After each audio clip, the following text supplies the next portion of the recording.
If you run a company or manage a team, hiring qualified people quickly can make or break your business. Imagine a position of need going unfilled for weeks or even months because you just can't seem to find the right candidate. When it comes to hiring, Indeed is all you need. Stop struggling to get your job post seen on other job sites. Indeed sponsored jobs help you stand out and hire fast. With sponsored jobs, your post jumps to the top of the page for your relevant candidates so you can reach the people you want faster. This makes a huge difference. According to Indeed data, sponsored jobs posted directly on Indeed have 45% more applications than non-sponsored jobs. Plus, there's no monthly subscriptions, no long-term contracts. You only pay for results on your job post. Just in the last minute that I've been talking to you, 23 hires were made on Indeed, according to Indeed data worldwide. Now that is fast. There's no need to wait any longer. Speed up your hiring right now with Indeed. Listeners will get a $75 sponsored job credit to get your jobs more visibility at Indeed.com/BWN. Go to Indeed.com/BWN right now to support this podcast. Indeed.com/BWN. Terms and conditions apply. Everyone knows that feeling, wanting to experience more stories, but struggling to find the time. That's where Audible changes everything. With over 1 million audiobooks and Audible originals, there's a story waiting to spark anyone's imagination. Take The Paris Apartment by Lucy Foley, the gripping psychological thriller that's keeping listeners on the edge of their seats. Imagine unraveling its mysteries during your morning commute, or losing yourself in its twists and turns while doing household chores. That's the magic of Audible. It transforms daily routines into opportunities for thrilling discoveries. The best part? Members get access to thousands of included titles, with new content added regularly. From bestsellers to hidden gems, every genre imaginable is at their fingertips. And with one easy-to-use app, switching between favorites or discovering new passions has never been simpler. There's more to imagine when you listen. Start a free 30-day Audible trial and get your first audiobook free at audible.com/Wondery. That's audible.com/Wondery. We're talking the Buffalo Bulls. Up next on the Max Sports Connection podcast, coming off a 9-4 college football season, a massive turnaround from the year before under first-year head coach Pete Lembo. We'll find out what the Bulls are up to in 2025. What's up, guys? It's three-time NFL Pro Bowler, all-decade return specialist, Josh Cribbs. I want to welcome you to the Max Sports Connection podcast, where Alex hosts all things Mac, all things football, all things sports, right here, Mac Sports Connection, baby. The Mid-American Conference best, bringing it only the great Mac to everyone.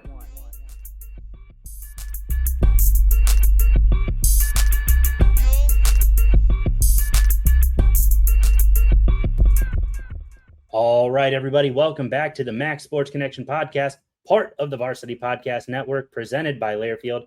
I'm your host, Alex. Joining me, as always, my partner in crime, my fellow Buffalo Bull for the day, Graham Giles. Graham, welcome back.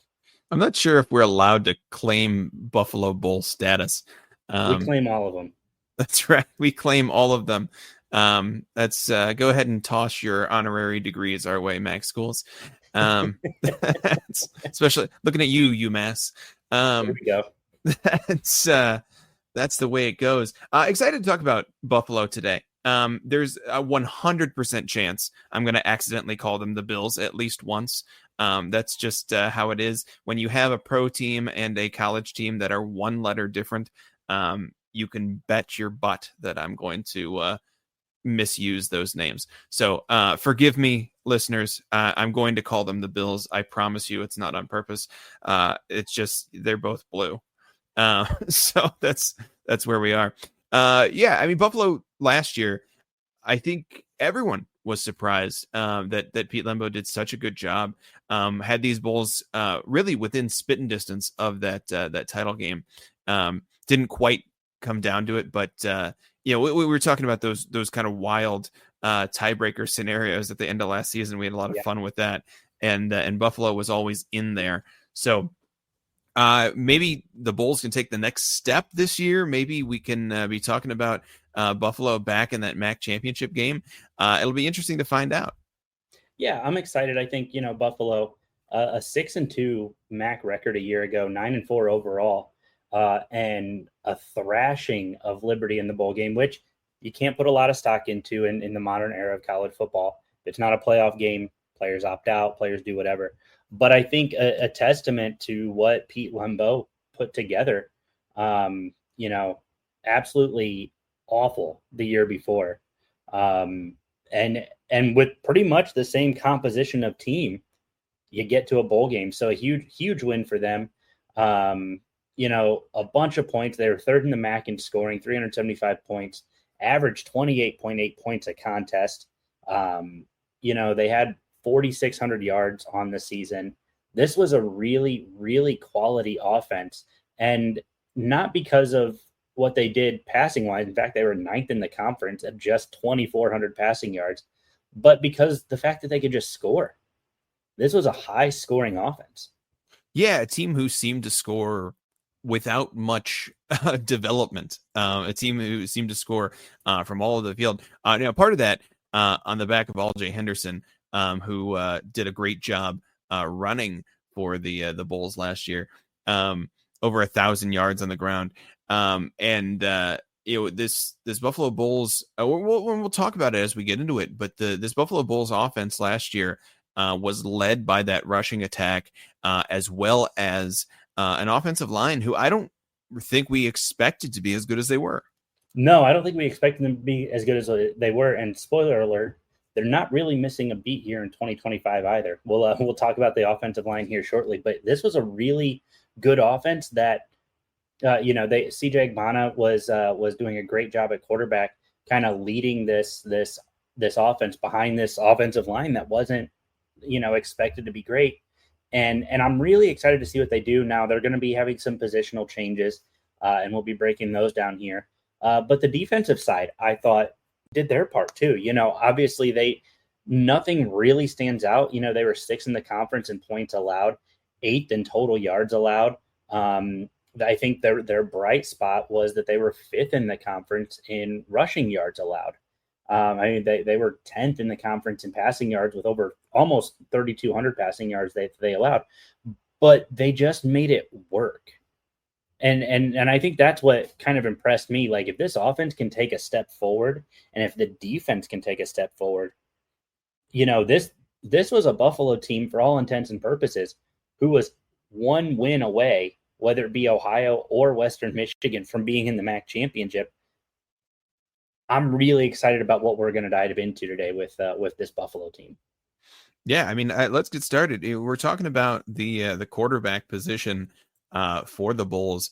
I think this is maybe the biggest question mark for this team, and not so much a question mark of the quality of the quarterback. I think we have a pretty good idea what the quality of that position is going to be. But as far as the name on the back of that jersey, it's kind of a question mark even to this point. I think we're all expecting that it's going to be Taquan Robertson is going to be the guy there. But he's bounced around. He's been everywhere, man. He's been Penn State, UConn, Kansas State. He did a pretty decent job at UConn a couple of years ago. Not much to say about his tenure at either Penn State or Kansas State, but pretty decent job at UConn. And so, a guy with Power 5 experience and a guy coming in, I think we kind of expect to be the guy. But of course, Gunnar Gray was the backup all year last year. Also, redshirt senior. He's been with the Bulls for a while. So I think the question is it talent or is it experience? And who do the Bulls go to behind center this year? Well, and I think that's what we've got to really, I guess that's going to be the question mark. You got Anthony Pollacker, the sophomore, Mason Cumbie, another sophomore. This is an incredibly deep quarterback room for a program who doesn't know who their quarterback's going to be. And I think that's going to be the fun kind of thing to watch here as we move forward. Again, presumptive starter Taquan Robertson. I think, I've heard good things about Gunnar Gray and what he's, kind of been doing in the off season, but I think to me, you're looking at 1A, 1B as to who's going to be taking primary snaps here in the backfield. Now, Buffalo not especially known for a dual quarterback system, so I would be surprised if we saw a true dual quarterback back there. I do expect both guys to get snaps, but I think we're going to really see a true primary starting quarterback from those two guys. Again, my guess is it's going to be Robertson. Yeah, I think you're probably right on that one. And in fact, I will give you a crisp high five in person if you are in fact correct on that, Graham. All right. Well, that's no, thank you. So in any case, to the running backs this time. That's right. Aljay Henderson, 13 games played, over 200 rushing attempts, almost 1,100 rushing yards, 9 touchdowns a year ago. The presumptive starter. I think, it's pretty clear, you get him back another year. But another guy that I think could be a nice depth piece, Messiah Birch. He played in 11 games last year. But then you've got a bunch of young guys, Nino Hill, James McNeil Jr., Terrence Sheldon, Gabe Goins, Lamar Sperling, a lot of young talent in this running back room, and to hopefully spell Aljay Henderson. Yeah, I mean, I think we know Aljay Henderson is gonna get the first stab there out of this backfield. He had over 1,000 yards last year, top of the MAC in terms of rushing, and just a guy who I don't know that we expected to have this kind of season. Mm-hmm. He had kind of a breakout year in 2022, and then came back in 2023 and just didn't look like he had it. Suddenly 2024, he's back. And so I think we're all expecting him to be great. We've kind of gotten used to great Buffalo running backs with the likes of Jarrett Patterson. And, it's interesting to look at a guy like Aljay Henderson and wonder if he has that consistency to repeat 1,000-yard seasons. I think he does. I think he's figured it out. And like we said earlier, this offensive line is returning the bulk of its production. So I really do think that there's something here in terms of rushing attack. Well, and I think too, kind of when you look at this, I'm looking at some of the stats from a year ago. Some of these guys that I've got listed here did like jet sweeps or would do, things like that. So there was a lot of wide receiver utilization in the backfield, especially with Messiah Birch and James McNeil. But, you've got Terrence Sheldon. He was in 13 games last year. He had 23 attempts. Lamar Sperling, 12 games, 39 attempts. Offensively, they put together 2,200 rushing yards. Well, I think that's interesting. Lamar Sperling, Ohio's Mr. Football his senior year, out of my rival high school, Archbishop Hoban. He is won a state championship, just an incredible athlete. And the Bulls have kind of been expecting him to break out every year. He didn't get a lot of opportunity his freshman year. But last year, like you said, they gave him some chances. He didn't really take advantage of them. We'll see. I have a hard time believing a kid as talented as Sperling isn't going to break out eventually. So I would not be surprised by the end of the year to see Sperling as that number 2 back. But we'll see. This running back room, incredibly talented. A lot of young kids, and really hard to put your finger on. Nobody other than Henderson, nobody's really put up consistent production. So it'll be interesting to see who that number 2 back is. Well, and I am excited. We've talked about Lamar Sperling before, just not even on the show, but about how much excitement there was around him joining the Mid-American Conference and being at Buffalo, where we've had a pedigree of great running backs. So hoping, obviously, that we see a showcase of that. He had almost 4,000 rushing yards his senior year of high school, averaging 9.3 yards per carry. Moving on to the wide receivers here, though. I like this wide receiver room. They've got 1 million guys Yeah. who just has a bunch. They have a bunch of experience. Victor Snow and Nick McMillan, kind of the focus on this side. Victor Snow, he had 55 catches for 651 yards and 6 touchdowns. He also had a couple rushing scores. And then Nick McMillan, he's returning from some injury, but he has an opportunity to be a big contributor. And I'm really, really excited about this Buffalo wide receiver room purely based off of these guys. Nick McMillan from the year before, he played in 7 games, 180 yards, had a touchdown. Just there's big play potential with a guy like him. Just injury kind of got in his way a year ago. Yeah, I mean, this is another really stacked, room on the offense side of the ball, and plenty of receivers here. Interesting. Last year we talked about these guys. Victor Snow, the leading receiver in 2024, 651 yards is nothing to sneeze at, but also it's not what we expect of the leading receiver in a potent offense, and that's kind of what we've described Buffalo's offense as. But as you noted, not super strong in the passing game last year. We'll see if a switch at quarterback helps that. Maybe it does. Maybe some of these guys returning from injury help with that, like Nick McMillan you mentioned. This offense is super experienced and also not. They've got a lot of guys coming back from injury. We talk about the teams in terms of returning production. We've mentioned several times that Toledo is returning the most production in the conference. Buffalo's number 2. They're returning 59% of their production from last year, but only 44% on offense. So Buffalo returning 74% of their defensive production, but only 44% of their offense production. And some of that is due to these injuries. Talk about Nick McMillan didn't really see the field last year. So a chance for him to see the field could mean experience without really counting towards that returning production stat. I think the wide receivers are sneaky talented. The question is, are we going to be able to get him the ball? Well, that's the primary question. I've got a guy down here that it doesn't like he looks to be on the Buffalo roster, and I have him on the list for a reason, but I don't know that he's entirely committed.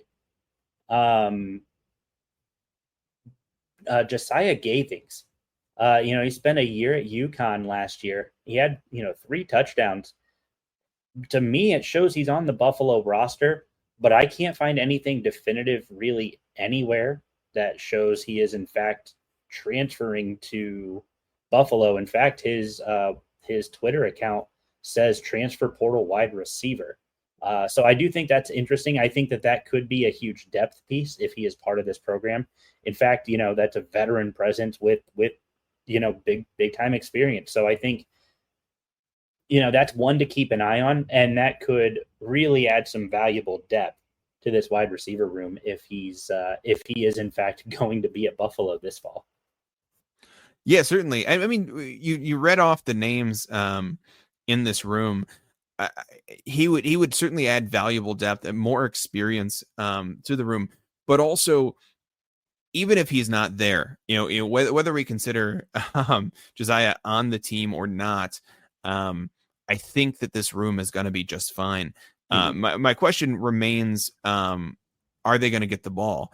And the same thing holds true for this tight end group that we're looking at here. We have Evan King, who played 11 games for the Bulls last year. Marcus Velez is a transfer in from Bethune-Cookman. And I think those guys are presumptive starters there. Not a whole lot of production from the tight ends last year. So, Alex, what do you think about tight end usage this year? Are the Bulls gonna change up the game plan here now with the new quarterback, or are we looking for more blocking tight ends this year? Well, when you look at the numbers, the tight ends last year combined for under 150 receiving yards. And there were 4 of them. Jacob Orlando led the way, but then you had Evan King, Ryan Daly, Andrew Schnackenberg, Glad we got through that one. And this was not, those three tight ends combined for under 50 yards. So I would not be surprised to see Pete Lembo kind of open up the playbook a little bit more. Because now he, I think this was the part of it last year. A new guy does one of two things. They open up the playbook entirely. Let's stress test what this team can do. Or they play it a little bit safer and say, hey, we're going to play exactly to our strengths. I feel like Pete Lembo did exactly that with Buffalo a year ago. And, Pete Lembo, he relied on the ground game. That's why we saw Alshon Henderson have a pretty solid year. That being said, I do think that we're going to see these guys kind of break out of the passing or out of the run block formation and kind of open this thing up so that these quarterbacks can throw to these tight ends. You've got the weapons. Don't relegate them to just being pass blockers or run blockers. Give them an opportunity to go out and make a play and help this team. At some point that catches up to you when you limit what you do on the offensive side of the ball. Yeah, absolutely. Now I don't know that it's hard to predict where we're going to go and find the new production on this offense, because you're right. In a first year head coach, we often simplify the playbook. So we lose a little bit of those wrinkles, especially passes to the tight end. But it's hard to imagine that this passing attack is going to go from what was it, total 2,500 yards last year? It was not spectacular. 2,422 yards, so ninth in the conference. Yeah, so hard to imagine that passing attack is going to bloom so much that we're going to both get stud wide receivers and a stud tight end, and we're going to suddenly be putting up 6,000, 7,000 yards in the air. It seems unlikely. So 10,000 or bust. That's right. So we'll see what this looks like. Certainly the tight ends are going to be a big part of the run blocking that's going to free that talented backfield. Also a big part of that run blocking, all MAC guards, Brock and Doty, both of whom are back this year. Big deal, right? Yeah, that's massive deal. We're talking about two all MAC guards coming back. Also bringing in a couple of Jakes. We got Jacob Merritt and Jake Tim both coming in. Both no Jake from All-State, though. That's right. Well, that's Jake from State Farm, of course. He's not from All-State. I know, that's my point. No, but massive experience. I really like the Jacob Merritt transfer from Michigan State. That is valuable P4 experience when you have a schedule that includes Michigan, Ohio State. This year, I think Michigan State played Oregon, and I think they played either USC or Washington. When you're playing big time opponents who have beefy and fast offensive linemen and defensive linemen, you got to have a guy who can match that. And Jacob Merritt, I feel like he brings that element to the table for Buffalo to already amplify a really good offensive line. That's right. And this is an offensive line who only lost two starters from last year. So bringing in a couple of strong transfers really anchors this line. Nothing to worry about on this offensive line, which is a huge difference from the other three teams that we've talked about already. I have no question marks about this offensive line. I am positive that they are going to do well. And so it just remains to be seen whether the pass blocking can hold up, but two, that the offense can get going behind this stout offensive line. No, I agree with you, and I think you take something that was good from a year ago and you make it better. This was probably, just based off of my research, probably the best offensive line in the Mid-American Conference here in 2025. Absolutely. That's I think that's agreed here. Now we talk about this Bulls offense here, returning 44% of its production. On defense, the Bulls are returning 74% of their production, which is the tops in the MAC. Really just a a defense last year that was excellent. And you talk about no longer going to have Sean Dolac, who led the country in tackles, but still a very strong Buffalo defense that I think we can count on this year to be very strong again. Yeah, I think you can't go wrong when, again, your lines are your strengths. Your lines buy you time or force the other team to make bad decisions. Kobe Stewart, just massive. And then Deion Crawford. These are just some of the best pass rushers, not only in recent Buffalo history, but in the Mid-American Conference right now. You've got Milan White and Devin Morgan. They're going to be stable. They're going to provide a lot of just extra strength inside. Jakari Bennett, Will Clark, that's depth. So this is a really, really, really deep defensive line room. And I'm really excited to see what Kobe Stewart does this year. Last year, he had 12 tackles for loss, 9.5 sacks.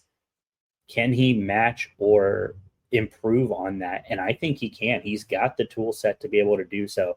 This is a big dude. Same with Deion Crawford. He plays a little bit of linebacker, but he's playing some defensive line as well. And I really think that between these two, you're going to see something really spectacular. Kobe Stewart with the 9.5 sacks, that led the Buffalo Bulls last year. We'll see. I'm very excited to see what he does this year. Yeah, I mean, I think Stewart is one of our standouts on defense. We'll talk about the other standout in just a moment when we get to the linebackers. But you mentioned Crawford, who he also one of our, I have 3 standouts on this team. Crawford is the third of them. He's one of those guys. I think he's technically listed as a linebacker. I think so, yeah. But more appropriately, I think we could call him a pass rusher. He creates havoc on defense, and it really just between those two guys and the next guy we're going to talk about in the linebacking unit in Red Murdoch. I think Buffalo's defense, at least their rush defense, is in good hands there. Yeah.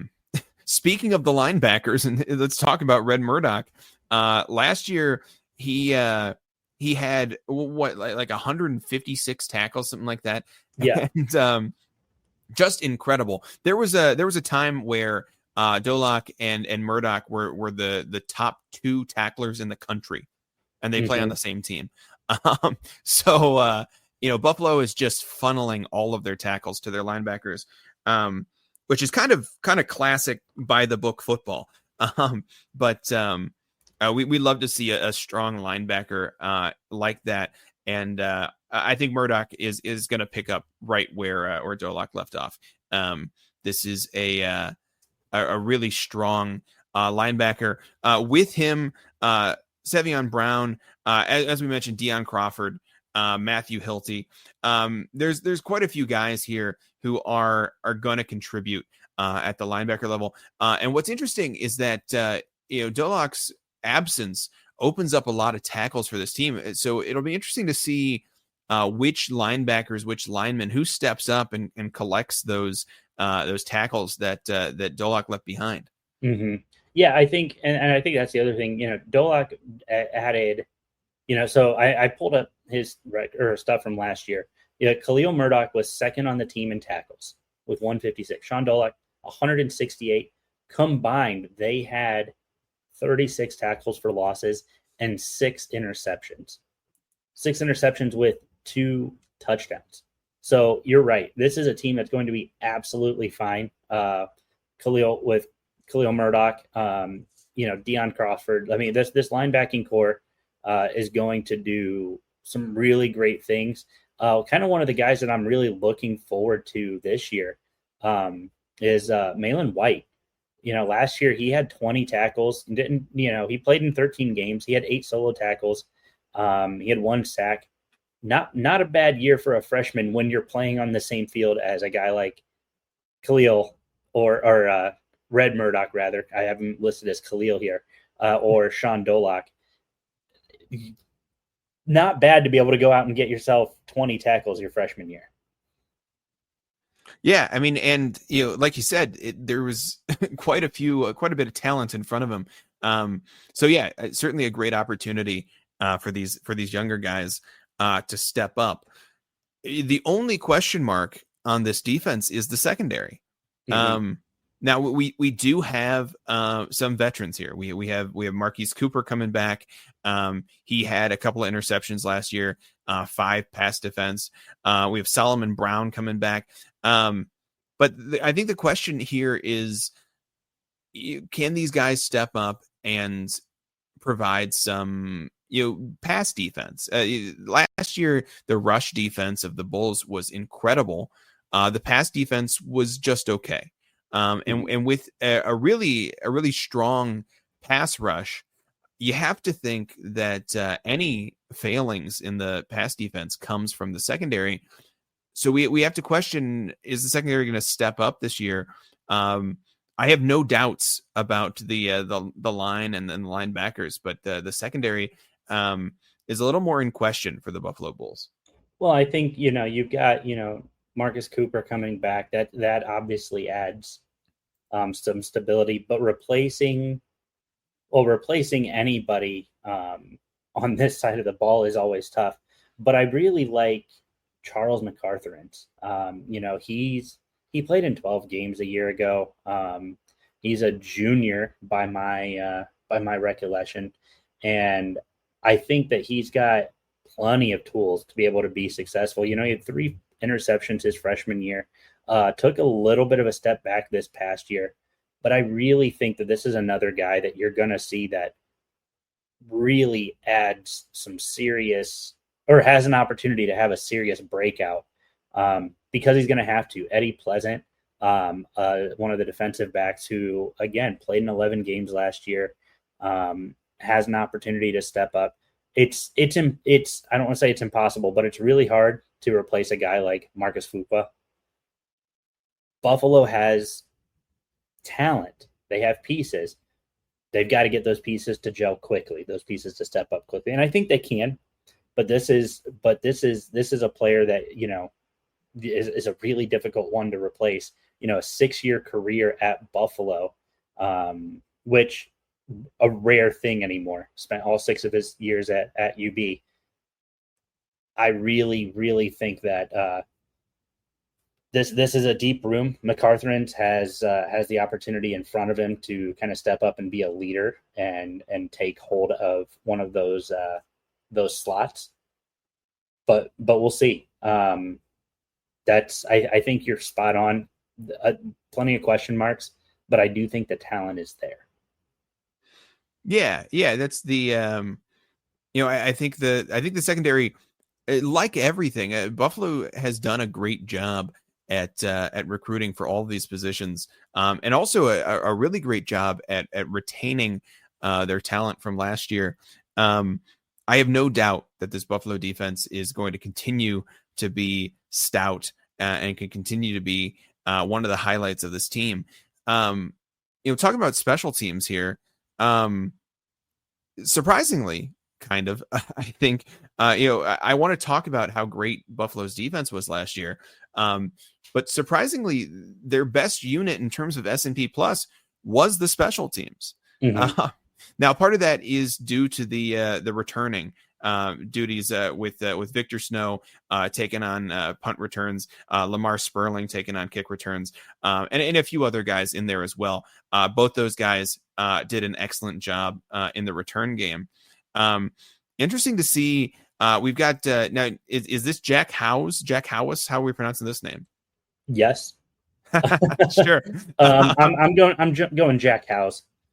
So he's going to take over the place kicking duties here, and we'll see what happens there. But I think again we can expect that this special teams unit is going to be a special unit for the Buffalo Bulls. Well, and I think too, I've got some of the numbers here for Jack from a year ago. He was in all 12 games. He was 11 of 16 on field goals, had a season long of 48. And then, I think, there's an opportunity for him to just really step up, be be big. I mean, looking at his sophomore year, he had a 49-yarder. He's had big kicks throughout his career and opportunities. I'm not seeing anything beyond 50 from what I can kind of tell. But yeah, it looks like 49 is his longest from 2023. But he doesn't get kicks blocked very often. So if he doesn't make them, it's because of him, not because of what the other teams do.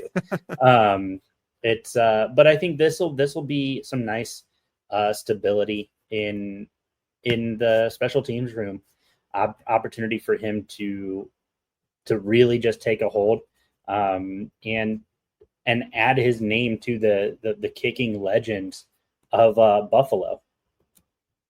And I think Buffalo is set up to have a really excellent year, especially when we start talking about what we think is going to happen for these Buffalo games. But Alex, if I wanted to listen to Buffalo's games this year, where could I go to do that?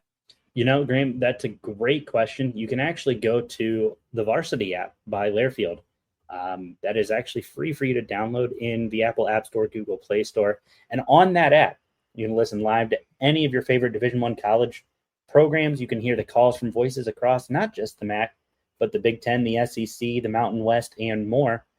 Create an account, sign in, save your favorite schools, sports, and content for the easy access.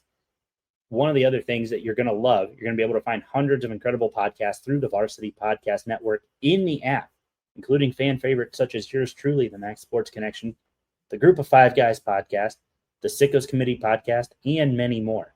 So make sure, Graham, you download the Varsity app today for free so that you can listen to all the calls and podcasts that bring your favorite schools to life. Well, thanks. That'll certainly help me listen to the Buffalo Bulls. I haven't called them the Bills once. I feel bad for exploiting the listeners that way at the start of the show. The good news is that the announcers on the Varsity app won't do that. They won't call the Bulls the Bills or vice versa. But when you do tune in, hopefully you start off with game number 1. That's on August 28th.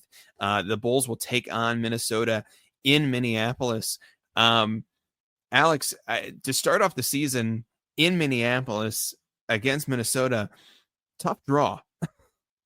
That's a tough draw, and it's a night game, right? That's the other thing is I always feel like under the lights, things have the opportunity to be magical.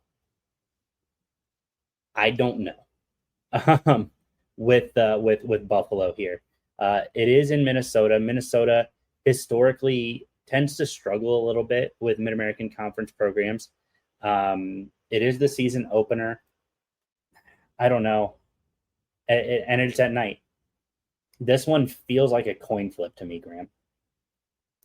Yeah, I don't agree. As much as we talk about how much I love Buffalo, and I really do, I think they're going to be pretty studly this year. In Minnesota at nights, starting off the season like this, I wouldn't be surprised if Buffalo kept this closer than the spread would suggest. But I do have the Golden Gophers winning this one. No, that's understandable. I'm also going Buffalo. You're going Buffalo, or are you going Minnesota? Or sorry, I'm going Minnesota. I'm going Buffalo to lose. I should have finished that sentence there. That's how a lot of people bet as they go up to the window and they say, "I'm going to put all my money on Buffalo to lose." Yeah, that's how you guys should do it. Confuse the person at the betting office and make a bunch of money because you confused them. That's right. So I've got Buffalo starting 0-1, but then they come home and they take care of business against St. Francis. Graham, you and I were there a couple years ago. Buffalo lost to Florida. Remember that game? Yeah, a game that they absolutely had no business losing. A game that we showed up and kind of put our feet up because we expected the Bulls to just run away with that one. And I'll tell you, Alex, the team who played better won that day. This was not a fluke. This was not Fordham came out and they just played better football. Well, I remember after that first quarter, you and I were quite content with what Buffalo was doing. We're like, they're up 14-3. And then I think they came out and scored pretty quickly in the in the second quarter to take a 21-3 lead. And I think I'm remembering this correctly. But then Fordham came back and just stormed back. All of that being said, St. Francis got their MAC win last year. This is, I believe, their last year as a Division I school before they transitioned to Division III. I don't see them getting wins off of MAC programs in back-to-back years. Sign me up for Buffalo to win their home opener. Yeah, absolutely. This is a Buffalo win. Buffalo is too talented this year. Second year under Lembo, they're not going to drop one to an FCS school. The following week, Buffalo goes on the road in a tough road matchup. I'm just kidding. It's against Kent State. That's what are we going to do other than pick Buffalo to win? Well, I think it's funny that this is Kent State, the same program who lost to St. Francis last year. So this is you get back-to-back weeks of a team who of two teams who played each other a year ago. I like Buffalo to get the win at home or on the road at Kent State. Sounded a little bit like you were going to say Kent State is going to beat Buffalo to get that transitive win. How funny would that be, right? Transitive things don't exist in sports unless it's MAC schools over Power 4 schools, Graham. That's right. If anything that says that a MAC school is actually the national champion, I'm here for. Speaking of national championships, that's not a good segue. Next week, we have Buffalo coming back home against Troy. Troy coming into Buffalo. Alex, what do you think about this one? So this one feels very, very interesting to me. If you're a Buffalo fan, you have come to hate Troy over the course of the last year. You kicked off your women's basketball season with a win over Troy. You closed the basketball season in the WNIT championship with a win over Troy. Give me 3 in a row over Troy. Buffalo gets the win over Troy at home. They moved to 3-1 on the season. Yeah, agreed. This is a Buffalo win. I don't have much to say about it. The following week, UConn comes to town against Buffalo. UConn has been impossible for me to predict. So the only thing I'm going to tell our listeners here is whatever I pick, go the opposite way. Because they have me flummoxed in terms of how to pick this, to pick UConn as a football team anyway. What was that word there, Graham? Flummoxed. I like that. That's a good word. Never heard the word flummoxed before? Yeah. We're going to use that more on the show here. Okay. Well, maybe don't look forward to that. In any case, UConn comes to town. UConn is not a good football team, but they are a Power 5 program. UConn is a team who it seems like as soon as you're ready to write them off, they win a couple of games. This is all about gut. I think this game is 50-50, but I have Buffalo dropping this one. This is a UConn win. This is so interesting. UConn is 17-5 against Buffalo all time. Buffalo's last win came in 2013, and that was in blowout fashion in Buffalo, 41-12 victory. Back when Jeff Quinn was the coach for you old Buffalo heads listening. But last year, UConn just they came out and they punched Buffalo in the mouth, 47-3 in East Hartford, Connecticut. I would love to pick Buffalo at home. I think last year was a result of Buffalo wasn't sure what their identity was yet, right? I think if you run that game back later on in the year, much different result in terms of score. I don't know that the result is different in terms of who wins, but I think that Buffalo will be a little bit more prepared, an opportunity to welcome for scheduling purposes, a power program to UB. And I like UConn on the road, but this one's going to be a really good game. All right. Wow. So we are so far picking exactly the same. Let's get some differences here. For homecoming, this is Buffalo's homecoming game. The following week, October 4th, Eastern Michigan comes to town. This is the end of Buffalo's home streak of their hosting teams at home. But as far as homecoming goes, I think Buffalo takes down Eastern Michigan. I think this one could go either way, but homecoming game, home game for the Bulls. I have the Bulls. Yeah, I like Eastern Michigan to drop this one on the road. See, made another bait and switch there for you. I like Buffalo at home on this one. Again, homecoming. There's always something special that goes on, it seems, during homecoming, with notable exceptions. I don't think this is a notable exception. I like Eastern Michigan, but I think Buffalo wins this one. Absolutely. Next week, the Bulls head over to UMass.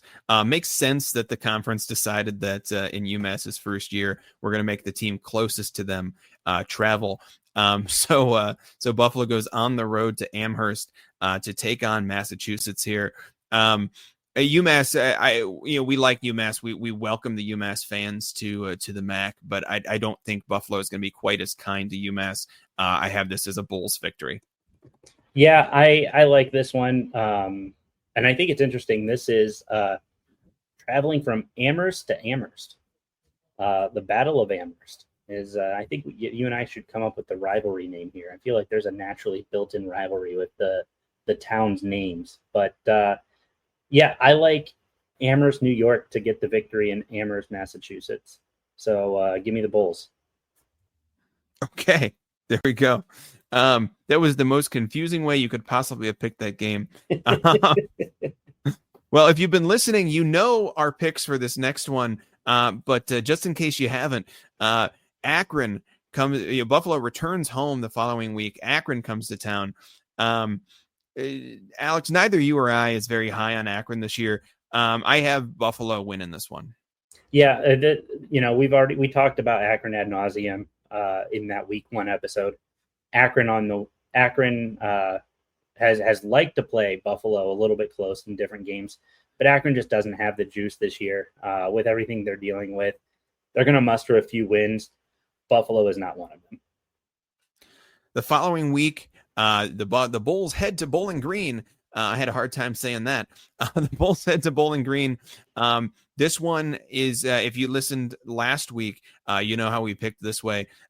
This one is truly a 50-50 game. I went with Bowling Green because I believe that the Falcons have a slight advantage being at home in the game. But you really believe in the Bulls here, huh? I'm really believing in the Bulls, and for all the reasons we talked about in this episode, they're going to be a much improved team. Again, question marks at quarterback, question marks in the defensive backfield. But, I have to think Eddie George is going to be let's find a way to run and pound the ball. And Buffalo is going to be even better on the ground. So I'm really excited for Buffalo. And I think the Bulls bowl through Bowling Green and roll home with a victory. That was rough.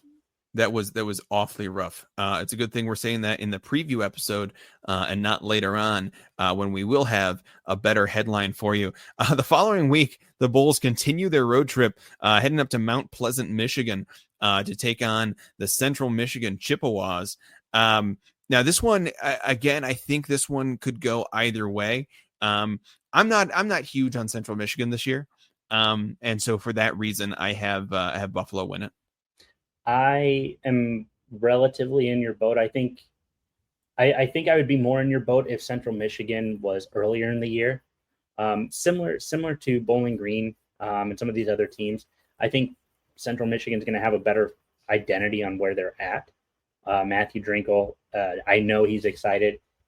I actually really, really like Central in Mount Pleasant. It's going to be a little bit cold. It's a midweek game. Those midweek games get a little funky. Give me Central Michigan at home in this one. There we go. A late season victory for Central Michigan, says Alex. Now we're going to end the season here for Buffalo with 2 tough home games. Mm-hmm. Miami comes to town November 19th. I think this is a tough one here. The season ends with Buffalo taking on Miami and then Ohio, both at home, and it's hard for me to believe. Like you talked about those late season games, anything can happen.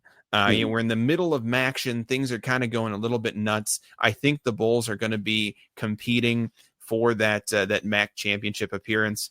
But I have a hard time seeing Buffalo take both of these. I kind of flipped a coin here, and that coin said that they lose to Miami. So I have a Buffalo loss to Miami this week. Do you know how good DeQuan Finn is against Buffalo? That's true. That's a good point. You bring up a good point here. That's the lest we forget, DeQuan Finn is at Miami. Give me Miami on the road. Yeah, that's so we both have Miami victories here. The last week, and also love the DeQuan Finn call out there, because that's a great point. I was picking mostly based just on Miami as a team and Chuck Martin as a coach, but you're right. DeQuan Finn leading those Red Hawks, I certainly stands a chance there. Now, a late season game in New York, anything can happen. So last game of the season, it's that kind of weird Thanksgiving week where we've got games on pretty much every day of the week in this conference. This game is on November 28th. Ohio comes to town. Alex, what do you think about the Bobcats in New York? I am going to stand up and cheer for old Ohio. Really? And I am going with the Bobcats down in the Bulls.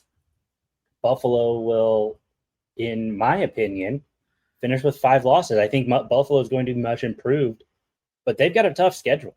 I mean, with conference play and to end the season, I think they start the season 5-0 in conference play, Graham.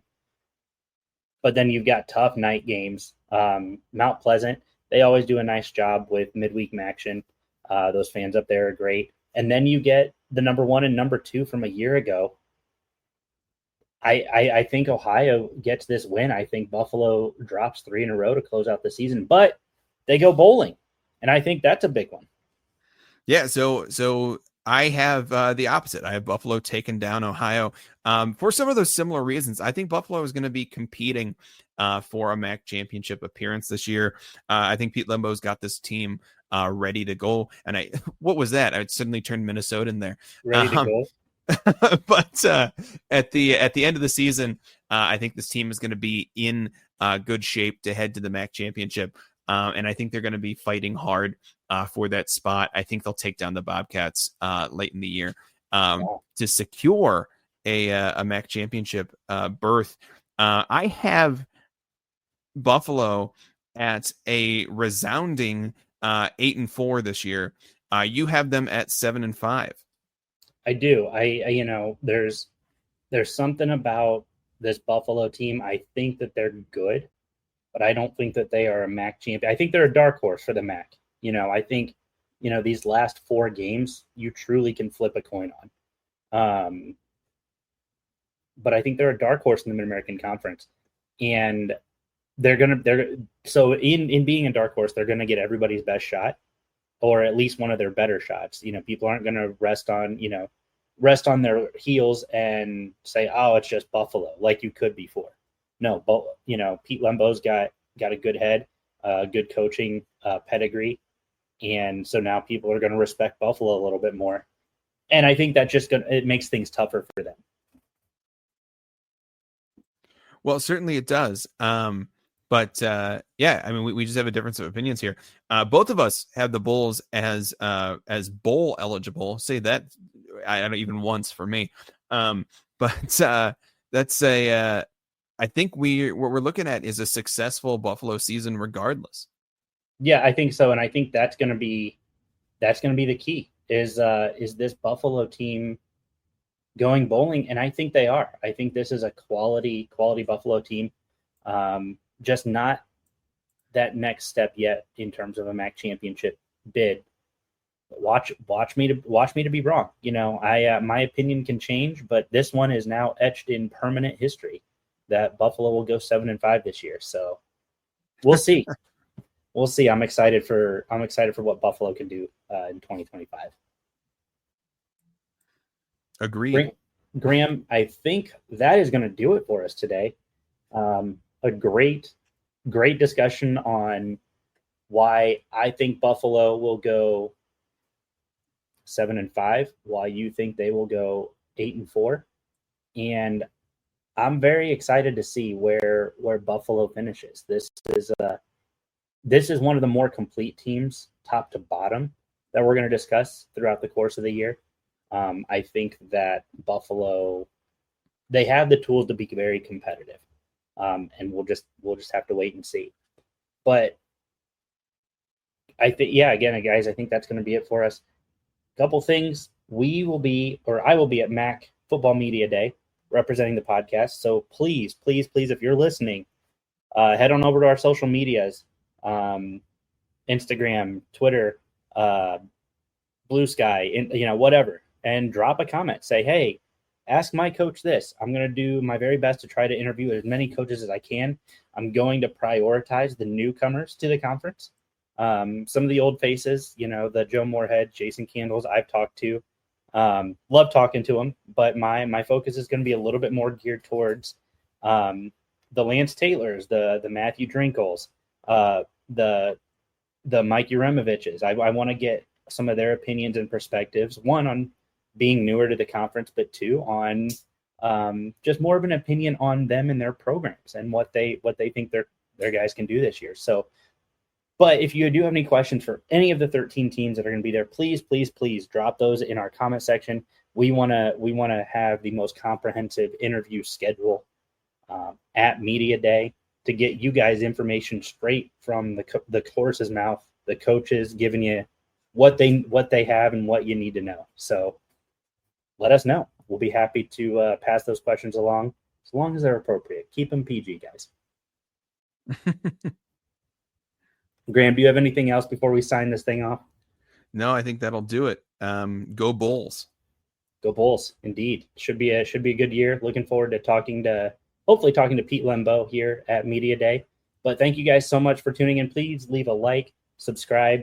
Thank you guys for helping us reach triple digits on our YouTube in terms of subscribers. We appreciate that love and support. And just keep following, keep sharing, keep spreading the good news of Maction. Thank you guys so much, and we will talk to you next week about the Central Michigan Chippewas with new coach Matthew Drinkle. Looking forward to it.